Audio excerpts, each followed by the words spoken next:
தைரியசாலிகள் யார்? தைரியம் அப்படின்னு வந்துட்டாலே சவாலாங்க. வீரியம், தைரியம், வீரம், துணிச்சல், வேகம், போர்க்குணம், போராட்ட குணம், சண்டையிடுதல், இது மாதிரி விஷயங்கள் எல்லாம் செவ்வாய். சரிங்களா? உங்கள் ஜாதகத்தில் செவ்வாய் ஆட்சி உச்சம் மூல திரிகோண வலுவில் இருந்துட்டாலோ, சுயசாரத்தில் இருந்துட்டாலோ, இல்லை வர்க்கோத்தமம் அடைஞ்சிருந்தாலோ, செவ்வாய் வலுத்தவர்கள் துணிச்சல் மிக்கவங்க, தைரியசாலி, இறங்கி அடிடா பார்த்துக்கலாம் அப்படிங்கிற மாதிரி இருப்பாங்க. அதுதான் செவ்வாய் வலுத்தவங்க. இதில் நிறைய விதிவிலக்கு இருக்குது. சிலதெல்லாம் இங்கே ராகு கேது கூட சேரக்கூடாது.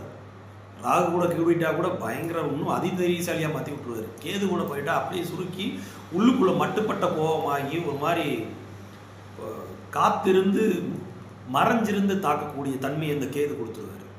செவ்வாயோடதெல்லாம் ஃபுல்லாக உள்ளுக்குள்ளே வாங்கி வன்மமாக மாறி மறைஞ்சு